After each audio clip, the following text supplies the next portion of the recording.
Hey, what's going on, everybody? It is Aaron Trevino here, and we have a very wonderful guest. I'm really interested to hear what this guy has to say. We're going to talk about health, talk about fitness, and how it's important to your journey as a business owner, entrepreneur, or just really, just having a good, well-rounded life. We have Lee from San Antonio. How you doing, Lee? I'm doing good, man. How you doing? I'm just fine this beautiful morning, and I know we talked about it before, but I've been looking forward to this podcast for a while because this is the first podcast we've had about health and fitness. Yeah, man. I think it's so good to be the first guest. I feel kind of honored to be able to do it, but hopefully I would do a great job to give to your audience some value here. Yes, sir, absolutely. So for those of us who aren't too familiar with you, would you introduce yourself? Yeah, I'd love to. So I've been in this industry almost 8 years. So when I first kind of started, I had an athletic background. I played football and everything. So for myself, I originally got started doing like athletic performance of helping as far as getting started in the industry. Then when I moved to San Antonio, that's when I got involved with more personal training, group training. So working at the commercial gym like Golds, did that for a good amount of time. And then now, more recently, starting last year, really, where I decided to go fully online to coach, to do more coaching based versus training. So been doing it for a good amount of time, and like I said, now focusing on the coaching aspect of it. Yeah, absolutely. So just curious as well. I know you mentioned when you moved to San Antonio. Where did you grow up? So I grew up in Chicago area, so Midwest pretty much all my life. Even went to school in Missouri. So this was like really the first time I really left the Midwest, is coming down here. So. Yeah, absolutely. And I'm curious as well. What do you like about Texas, maybe compared to the Midwest? I mean, I'm always gonna love, where I grew up and everything. But I do think obviously weather makes a big difference. Not having to deal with the frigid winters. So I don't see myself ever probably living permanently in the Midwest, just because, like I said, I don't know. You kind of get babied once you come down here. I know we had the ice storm and some of the other stuff, but that's just not typical here. So I mean, the weather just makes a big difference. I mean, weather, obviously in Texas, you have metropolitan areas. So I mean, you can go up to Dallas, you go up to Houston, obviously Austin. So there's a lot to be able to do here, where I think it's really cool that you can do. Yeah, absolutely. And I have to ask as well, I'm just curious because, I've generally lived in warm places for most of my life. But, when you're living somewhere where there's maybe not much sunshine for a few months, how does your body acclimate to that? I mean, do you have to take vitamin D tablets or, how do you keep on top of your health when there's no sun? I think you just kind of get used to it, to be honest. You kind of get used to doing that. But I think um, it's kind of a subject, of course, right? Or right, not getting sunlight. So I think, there's some studies out there that have talked about it, how people from, those areas that are dealing with less sunlight compared to here, that, you're right, you're not getting the vitamin D and stuff like that. And even for people in the sunlight, a lot of people probably should actually have a vitamin D supplement, because it's a subject that you kind of got to go to the doctor to be honest, to really check out your levels, because some people actually absorb better than others. So even if you're in sunlight, there's some people that are going to absorb the vitamin D better than others. So even if you're in the sun all the time, it doesn't mean that you're adequate. And even with your diet, because like I said, some people absorb it differently. So it's kind of, it's a big popular thing now, of course, because that's something people are really looking at vitamin D, of saying how it really affects your body. So, I mean, to be honest, you really would have to get to the doctor to check it out. Because, I mean, like I said, even people, you know, even the sun areas are not getting it, because like we could say, you would think you would eat it enough through food if you eat like, meat and dairy products. But, even for people that are, there's show that still people are deficient. So it's kind of hard to get it really. Yeah, yeah, absolutely. And it's I don't know much about vitamin D, but I do know there are a lot of health benefits to it. Obviously, your skin or your, circadian rhythm or just kind of overall health, right? Yeah, like I said, it's been kind of for me, a big issue that I've seen as far as like popularity of gaining traction because a lot of studies have been done on it. I guess you could say really within the last 10 years, where a lot of studies are looking at, oh, that vitamin D has more importance than we usually thought before. So it's definitely a hot topic to kind of check out. I mean, I would say someone, if they're really, curious about where they're at, I would say, yeah, you can only really know if you're going to the doctor, because then they can check your levels. And if you are deficient, then yeah, you could definitely take supplementation. But if you're getting enough vitamin D, you don't want to, be giving yourself more. Just like with anything, you don't want to go overboard with anything. Yeah, yeah, of course. And I'm curious as well, Lee, what kind of got you interested in this line of work? You moved down here from Chicago. Has most of your life been in health and fitness, or what really, got you started? Yeah, just being an athlete. I've always been active my whole life. I felt like I grew up in a gym. My family we had memberships growing up. So the local Y. So I mean, I was always being active. Running around, doing different sports there. I've always been into sports. Like that's one of my big things. So even football is my number one. But I mean, like even now, I watch like every major sport. Of the four major sports, I should say. I don't watch every sport, but it's always been something that has an influence on me. So being, of course, active and playing football, you had to work out and you had to do different things like that. So um, I was more into being active and playing type sports. And then kind of going to college, for me, it kind of became something I was passionate of, like for myself, working on my fitness and then studying, my degrees in exercise science. So studying about the body and studying about, your health and fitness.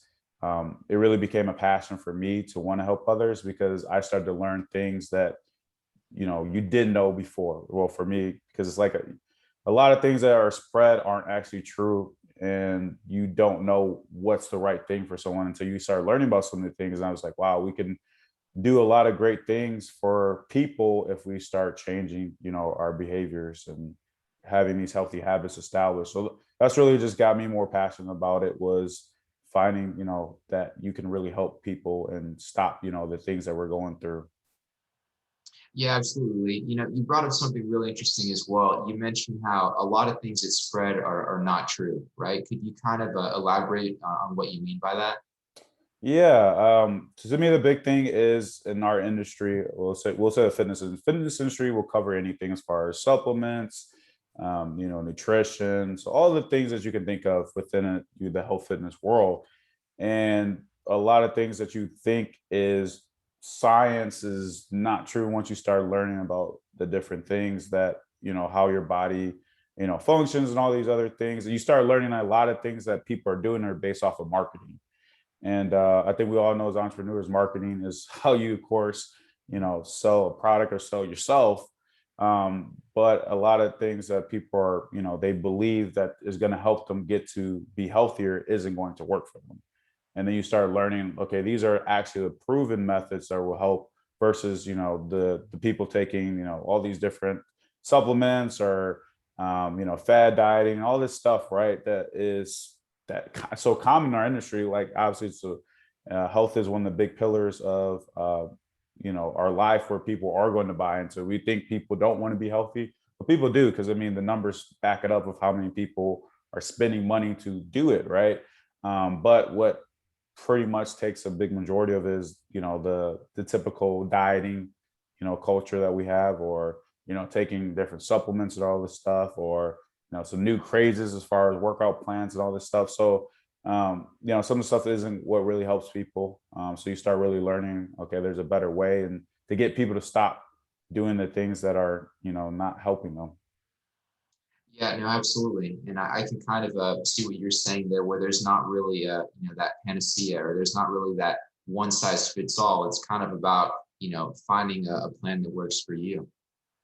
Exactly. And a lot of things are generalized, I think, in our industry, where I think you could say probably in other industries, I'm sure that, there's generalized info, and, we're in an information age, right? So it's information overload. So it's not that we have, not enough information, but it's just like it's too many different opinions. I mean, if you Google what's the best this, right? Everyone wants to look for something that's the best, but you're just going to have 1,000 different opinions and tell you what someone thinks is the best, right? For me, myself, I've always just looked at just what does the science tell, what is practical evidence shows. And to me, that's what you should back up, and then fitting it, like you just said, customize to that person instead of saying, you know, the one, what we said, the one size fits all, where, oh, this is going to work for you, for everybody. Like, it doesn't work that way. We have a lot of different factors that are going to um, lead to our success or not. And you have to weigh those options if you're going to really be successful. It seems like it's really easy, at least like you said, the information age, to kind of get this paralysis by analysis, right? Maybe some people will say, don't eat meat, meat is poison. And then the other end of the spectrum will say, don't eat vegetables, vegetables are poison. And, I can see how it's difficult for people to get confused. So, where does someone even start when it comes to nutrition? What you just said, you just hit on it. I mean, nowadays, there's, if you're in a meme culture like me, you see some memes where it's like all you could eat is air.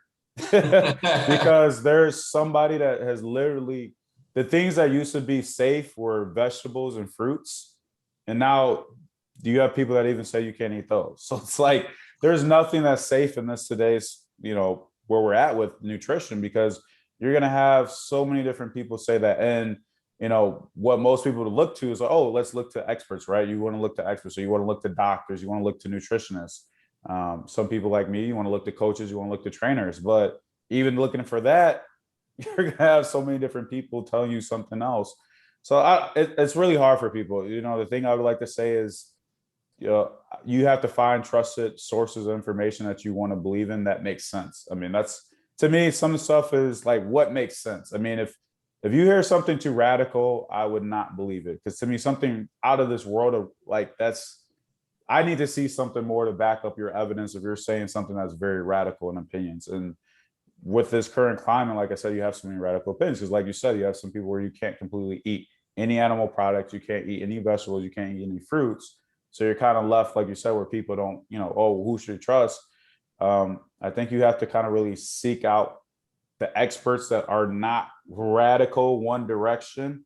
To me, one thing that has stood to me, and I kind of look up to other experts in the industry that have the kind of same ideology, as far as, if you believe like in one, like, so far into something, it's your bias is going to be too, you know, where you can't really be giving an educated opinion, because you're so far into one direction, right? So if you're like you said, you're in a camp of no meat, no this, no this, and like, how can you really have an unbiased opinion about certain things, because you identify so far with the different structure, right? So it kind of is the issue. But I would say the people that kind of don't identify with either, like me, I don't identify with anything. I'm not, oh, I'm a keto warrior, or I'm a vegan, or I'm this, I'm that. Like, I just talk about what nutrition is, what's the facts proven through research that is actually valid, and different evidence that people have done over time. Like, to me, that's what I go off of. I'm not saying, oh, I'm this, I'm that. So to me, that's just my opinion. I feel like when you're not so far into one specific opinion on something, you can give a better just analysis of what's actually going on. So to me, I think that's what helps. Because like I said, yeah, if you Google best diet, Google best workout, like, you're gonna have too many different opinions. So I think you just got to find a trusted source of someone that is really something you can believe in, and work for you. And that's all you can really do. Because yeah, if you just try to look at too much information, you're right, you're going to get information overload. But it's like that in any industry. I mean, you can look up what's the best strategy for marketing, and so you're going to get 1,000 different opinions on that as well. So it's like, you kind of have to find the trusted sources of people that you can look up to. Definitely, Lee. And I'm curious as well, do you think that maybe genetics have something to do with maybe making a customizable meal plan? Like, for example, I used to live in Asia, and in Asia, most Asian countries, they don't eat dairy products, right? Whereas, if you grew up in the Netherlands, they eat a lot of dairy. Right, right. Well, genetics are definitely going to play a part no matter what. I mean, some people you can look at, they're going to gain weight more than somebody else. And there's different factors. So genetics are going to play a part. So I mean, that's why you kind of have to see what works for you, right? Because you might gain weight more easily than someone else. Like I said, might lose weight more than someone else. You might gain more muscle than someone else. It just kind of varies. And then just really, I mean, the whole thing about dieting is we got to understand is like every society eats different, like you said. In the Asian culture, that's why if you have people where they say carbs are bad, right? But the healthiest nations in the world are eat carbs at a ridiculous rate. Like we're talking about over 80% of their calories are just in carbs alone, and they're very healthy. But some of those things that factor into is just the content of food as well. We have to look at, because you can look at different societies that are healthy, but they eat a different structure of their diet. I think the big thing that we need to understand is like in our, if we're going to talk about Americans in this, or even Western cultures, is we have so much food, we just overeat. So Yeah. it's like we're in an environment where there's abundance of food. That's a big issue that if you want to say why is the world facing an obesity epidemic, it's because we have so much food available. We're not in the days where you had to go hunt and get your food. Like you just go to your, no, actually you don't even have to go to your local grocery store. You can have them literally send you food to your doorstep. So it's like the food is just at your fingertips, where you can just eat whatever. So it just kind of makes it a lot harder. I mean, that's why also, you can look in some, other countries, obviously they don't have the abundance of food like we do. So those are some big factors as well. It's just like we have the abundance of food and just how our culture is. A lot of things in our culture are around food. Yeah, no, it's interesting. You kind of pointed out an interesting dichotomy, right? You had mentioned how a lot of the healthiest nations in the world, they all have one thing in common. They eat a lot of carbs. You can maybe think of, Japan. I would think of a prime example, very healthy people. Whereas if you look at the American diet, we also eat a lot of carbs. You're talking biscuits, gravy, cornbread, mashed potatoes, that sort of creamy, cheesy diet, and we have a very unhealthy population. Right, right. And for the big thing is if you look, which is hard, like I said, we can't, some things about correlation, we don't want to always make causation. Just because it correlates, you can't say it's the cause of something. The big thing that we should always look at is just how much do you eat? Because like I said, at the end of the day, it doesn't really matter if you want to be high fat, you want to be high protein, you want to be high carbs. It really depends on how much do you eat. Because like you said, if you look in Asian cultures, they're eating what, like I said, some cultures are over 80% of carbs, but they're not eating as much food as us. Like you're not going to see all these processed foods. Like they're going to eat more of the unprocessed foods, right? Of your unprocessed whole grain type carbs type stuff, right? Versus we're going to eat a lot of more processed stuff and more just everything. So, I mean, that makes a big difference. So it's like, I would recommend to somebody, if you want to see what's going to be the best diet for you, eat some of your favorite foods that are going to be for your goals, that's going to keep you healthy. Because like I said, at the end of the day, certain people are going to like a certain type of diet versus someone else. Because like I said, more people want to be high fat, you might want to be high carb, you might be high protein. And depending on what your goals are, it might work for you, and it's different. Because like I said, we have different tastes. So you can't try to fit yourself in, a box if that's not how your diet is. Like me, for example, I like balance. I'm not shifted in one direction. Maybe for some people, they don't like balance. Maybe they like more of eating certain foods, right? So it's like you kind of have to find out what works for you.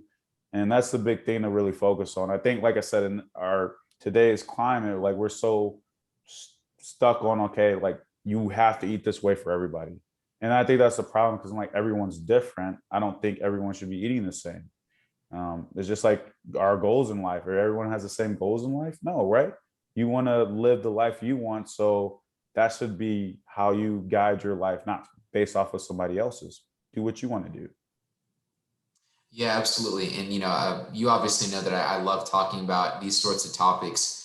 And I can't help but think of my grandparents. Just hearing their stories about what they ate. Right. So they were farmers. They were ranchers. They would pick oranges, grapefruits, limes, lemons, peaches, watermelons. They go out in the field and get watermelons. So if you wanted to eat chicken, you want to eat beef, you would go slaughter the animal and, fix it for everybody. And there was no injected hormones in it, right? How are we able to make responsible decisions to be able to return that to that sort of healthy living? Like I said, we're in a climate where it makes it difficult because, like I said, there's just so much food. Yeah. But to me, at the end of the day, it's prioritizing your health because health is everything. So to me, what helps me not go to one direction too far is just overall just my goals and just understanding that it's not that I don't have temptations where sometimes I overeat. Yes, that's going to happen. You're going to overeat sometimes. You're going to have where appetite plays on you and you want to eat certain foods, and you can understand how to balance that as well because for me, I don't believe in there's good or bad foods. It's you have to find out what works for you and your goals. So for me, it's like just do not go off the unbalance. That's the issue. Like you don't want to get off of that. So if you have a day or two, maybe where you do overeat and it wasn't within your goals, okay, that's fine. Just get back on to where you should be. The problem is when you just let it go and you just have a free for all and you have no structure.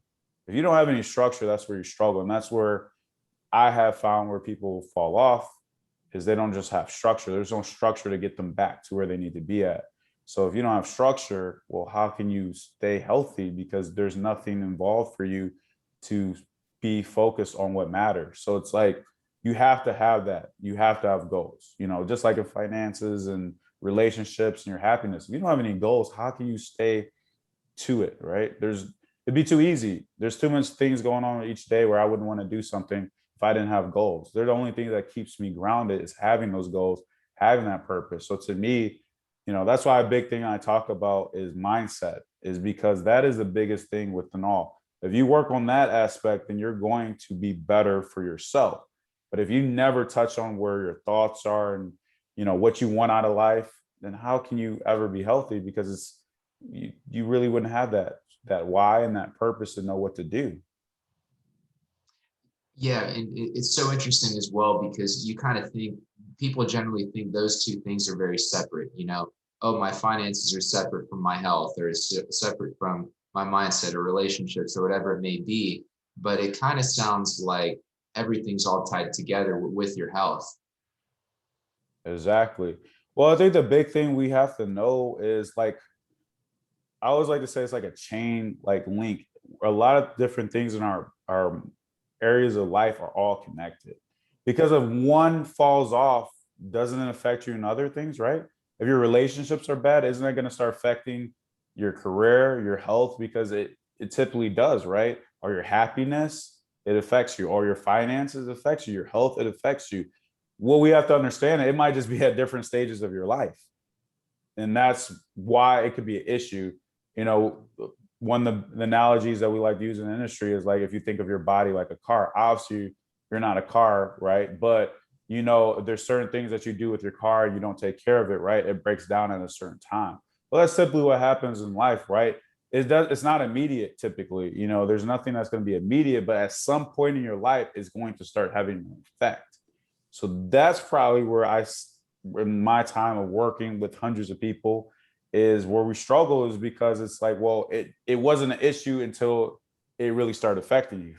And once it started affecting you, then you're like, oh man, I got to do something about it. But it's already affecting you right now, even if you don't see it. It does. And until somebody actually starts to make a change, then you look at like, oh my gosh, why did I not do this sooner? I mean, I think I've always heard that for any person I work with, they're like, I wish I would have done this sooner because I can see how it's improving my life. Because they can only, everyone just thinks of like, okay, your health is one, area. Your finances is one area. You really, no, they're all connected. They will affect you. And like I said, at certain times, it may affect you more than others. And then that's when you're like, oh gosh, I got to do something about it. But it's affecting you right now. They're all always connected to you. And if you don't think about it that way, that's why you're going to let it lapse. And when you do that, that's when it's going to show later. And it's not good when it does. Cause like I said, typically it doesn't really show up to like a car where it's like, oh man, my engine went out or this or right. So it's like it was already having an effect, but you just didn't correct it. Yeah, and it's interesting how all these things are really tied together. And I can't help but think of elementary school, right? I don't know what your elementary school was like, but at least when we were kind of learning about the body, your teacher, it's a very fragmented approach. They say, okay, we're going to learn about the muscular system, the nervous system, we're going to learn about the lymphatic system.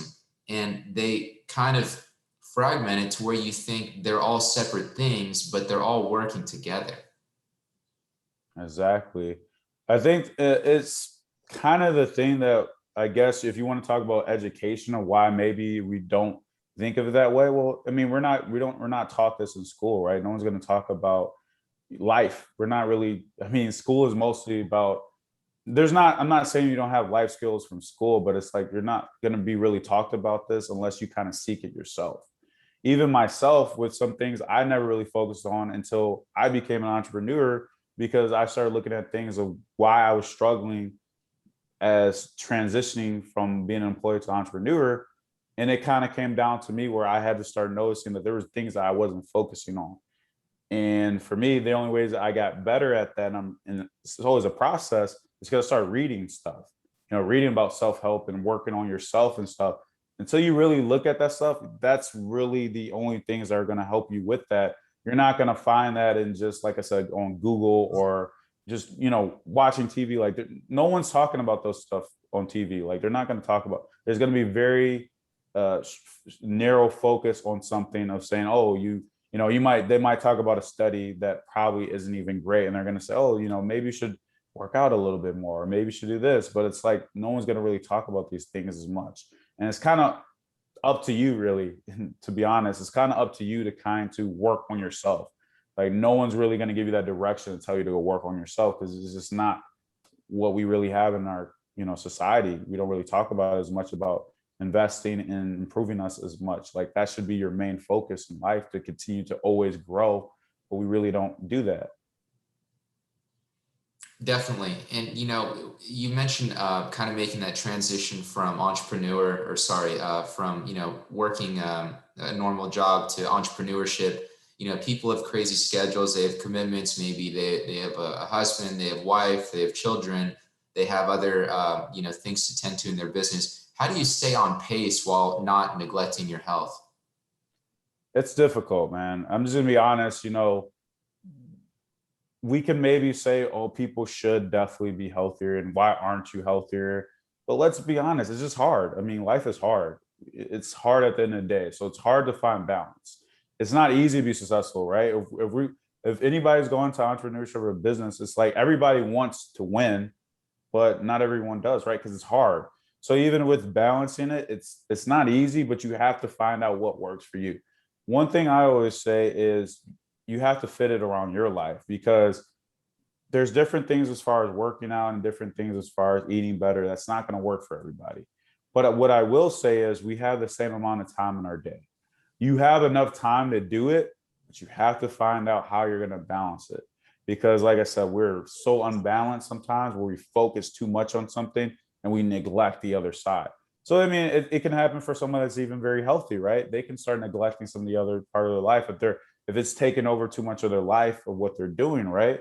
Well, it can work in the other way. So, like you said, if you're with business and with family and stuff, it's like, well, you got to find the balance. Because to me, if you improve yourself, you're going to improve the other things.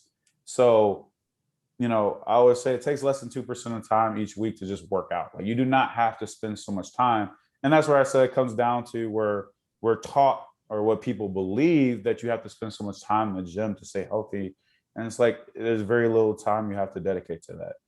Can you give me, 20, 30 minutes, a few to four, times a week?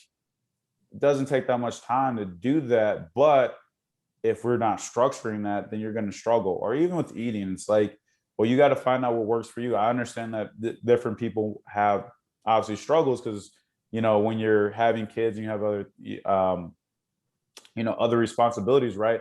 Your goals might be different from the rest of your family. So sometimes I know people struggle with that, where they're trying to find the balance of eating for themselves and eating when they're with family, or eating with bit. So there's different factors that come in, but I would just have to say, like, first, like, just put the structure into your life to make time for your health. If you can do that, you'll start to find balance. Now, you work on it and you improve it, because like I said, you're never gonna, even once you have it, it's like it's always a process. You're working on each every day. Even myself, it's not, if I stop tomorrow, I'm going to lose everything I just was working on. So it's each and every day I'm putting the time into myself to put that as a priority. So just put that as yourself, to work on yourself like you would your business. And that's the thing. I think if people treated themselves like their business or their career, they wouldn't struggle, right? Because how many people have gotten success within their business because they put the effort into it, right? Well, if you do that with yourself, you're probably going to start to be healthier, because if you've grown through your business and you've grown in your career, well, put that same effort into yourself. And if you do, I'm sure it's going to happen. Problem is, if you don't put that into yourself, well, what's going to happen? You're going to regress. Absolutely. And one thing I also think of in regards to sleep, not so much with nutrition, but I think of sleep, right? Mhm. They've done surveys, really all across America, and it's been pretty conclusive that most of America doesn't sleep 8 hours. How do you get in that good quality sleep? Yeah, I think the big thing is the message that we've been told, right?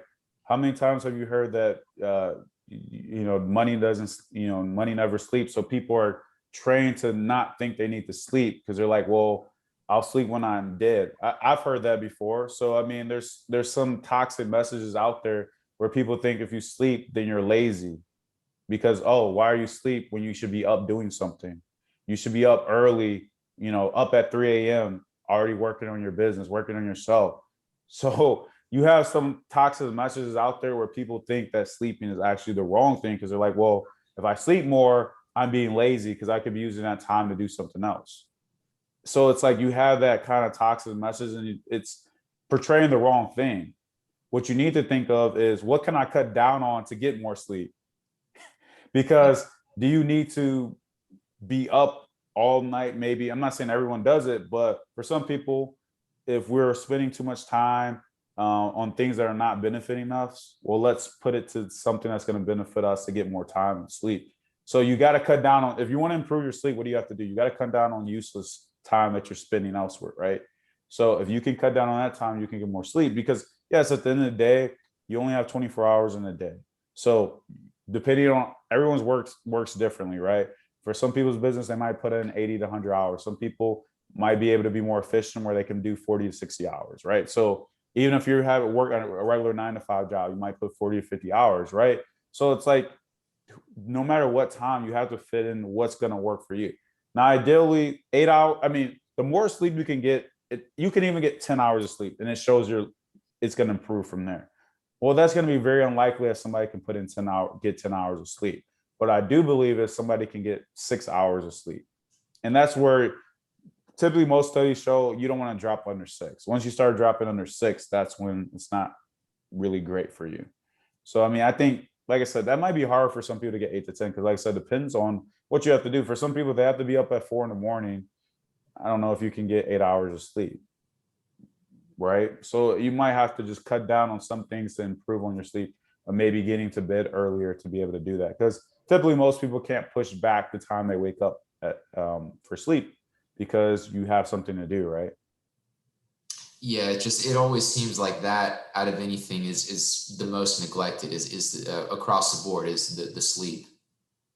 Exactly. Especially, like I said, in people that are entrepreneurs as well. Like I said, because of some of the toxic messaging, or because we have to get up at a certain time, we don't think about how early we need to make sure we're going to bed so we're getting enough sleep. Because sleep is everything. You're right. If you don't sleep right, there's a reason why your health is probably deteriorating as well. It's probably because you're not getting enough sleep. And if you're not having enough energy, it's probably you're not getting enough sleep. I mean, how reliant are we in today's society that, people have to drink so many cups of coffee each day, or take energy? It's an issue if we can't naturally have enough energy to do that. So we definitely need to get more sleep. That's a big issue. And that's definitely one of the healthy habits that is definitely, to me, that has to be there, is improving your sleep. And not only just the time of your sleep, but your quality of sleep. But I think, in our society now, with us having phones, right? How does that mess up our sleep before we go to sleep? Because if you look at any study, having that blue lighting can affect your sleep. So that's also another thing, is to improve our quality of sleep. And, I know it's a thing of today's society now, where we have more sleep disorders, we have more sleep problems as well. So that's another thing we have to correct, is improving our sleep that way, because we have some issues with our sleep, but we don't sleep as well as we used to. Of course. Well, Lee, is there anything you haven't said thus far you really just like to hit home? I think we covered a lot, man. I would just say, I would hope from what we've talked about is, of course, I know you said I was your first guest to talk about health and fitness. I hope that the people are listening can see how this is. We understand that business is important. Like I said, trust me, my business is really important. I want to keep growing, and I want to have that certain level of success. But at the same time, do not lose sight of yourself, of improving on that. And if you improve yourself, it will actually improve your business. So, I've had different clients, and that's one thing that they've even said is like, "Wow, I did not know I can improve to this level by just bettering myself," and it will. Because if you can have more energy, you'll be more productive, right? If you feel better because of your health is better, aren't you going to produce better? So there's a lot of different things that will work if you improve on yourself with your business. So I would just hope listeners would kind of understand that, that improving yourself is going to help with that. And I think the big thing to work on is not searching for the best diet, not searching for the best workout, figuring out what works for you, and just training your mind. Training your mind. Your mind is the biggest thing that is going to lead to your success. So put that as the focus to really get to where you want to be at. For sure. So maybe someone's listening, maybe they're in your backyard in San Antonio, maybe they're elsewhere in the country, or maybe they just want to chat with you about health and fitness. Where can we find you? And I'm on Facebook, I'm on Instagram, I'm on LinkedIn as well. Sure, you'll probably drop some stuff in the show notes, but just my name, you'll find me, Agbohlah, you'll find me there. You can get connected with me there. My website, ltaperformance365.com, you can kind of find out some great things I've done with my clients. And if you do want to inquire about having some help, or just at least, hearing some stuff out, that's, free for anybody to just hear some stuff out, where there's no obligation to coaching, but they just want to find out what they can do better with their life. They can definitely reach out to me, and we can talk about some things, because at the very end, I just want to see people win. I want to see us be healthier as a society. And the only way to do that is by taking action. So that's the biggest thing that I always like to say, is if you don't take action, it won't matter. So we talked about some great stuff today. If you guys don't take action on it, it won't happen. And I think that you're right. I mean, that's the biggest takeaway from today's show. If you don't take action, it won't happen, right? Exactly. Simple as that. Yes, sir. Well, Lee, like I said, I love talking about this sort of stuff, the health, the fitness, how it really integrates with, with your entire lifestyle, your business. And it's been a real pleasure to have you on the show. So thank you so much. I appreciate it, Aaron. It was a pleasure. Yes, sir. Talk later. See ya.